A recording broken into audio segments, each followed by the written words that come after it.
नमस्कार, मेरा नाम डॉक्टर अनुज चावला है। मैं एक ऑर्थोपेडिक स्पेशलिस्ट हूं और सीके बिरला हॉस्पिटल गुड़गांव में काम करता हूं। आज हम बात करने वाले हैं कमर के दर्द का एक काफ़ी कॉमन कॉज के बारे में। तो उसको कहते हैं हम स्पॉन्डाइलोलाइसिस। तो स्पॉन्डाइलोलाइसिस जो है ये कॉमन होता है, ये ज़्यादा दिखता है बच्चों में, लेकिन ये बड़ों में भी हो सकता है। ये थोड़ा डिफरेंट है, जो नॉर्मली हमारे कमर का या गर्दन का दर्द जिसको हम स्पॉन्डिलाइटिस कहते हैं उससे काफ़ी ये डिफरेंट है। ये क्या है कि कुछ बच्चे जो कि ऑलरेडी थोड़े प्रोन होते हैं स्ट्रेस इंजरीज को, उसमें रीढ़ की हड्डी में यहाँ पे एक स्ट्रेस फ्रैक्चर हो जाता है। इस फ्रैक्चर की वजह से इस जगह पे कमर में दर्द होता है और जैसा मैंने कहा ये बच्चों में ज़्यादा कॉमन है।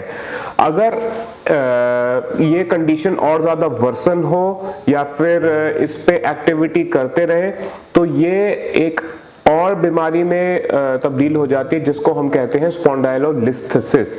तो स्पॉन्डाइलोलिस्थेसिस क्या है? इसमें फ्रैक्चर के साथ साथ जो हड्डी है वो एक दूसरे के ऊपर स्लिप कर जाती है, जिसकी वजह से एक हड्डी आगे आ जाती है और एक हड्डी पीछे रह जाती है।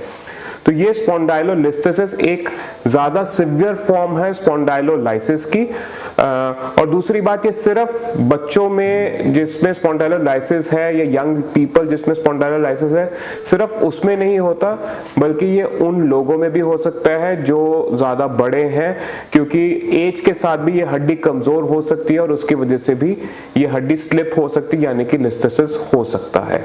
सो स्पॉन्डाइलोलाइसिस जो होता है वो जनरली ज़्यादा कॉमन मेल्स में दिखा जाता है और जनरली यंग मेल्स में दिखा जाता है, क्योंकि एक जेनेटिक प्रीडिस्पोजिशन होती है इस कंडीशन की, एक रीज़न ये। और दूसरा, बाय डिफ़ॉल्ट थोड़ा मेल जो है वो ज़्यादा एक्टिव होते हैं, ज़्यादा सिवियर या ज़्यादा एग्रेसिव स्पोर्ट्स में इन्वॉल्व होते हैं।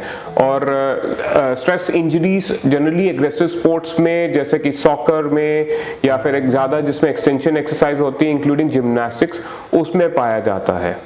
जनरली स्पॉन्डाइलोलाइसिस या स्पॉन्डाइलोलिस्थेसिस का दर्द जैसे कोई और भी दर्द होता है उसी तरह से सर्दियों में या जब टेम्परेचर कम होता है उसमें ये बढ़ जाता है।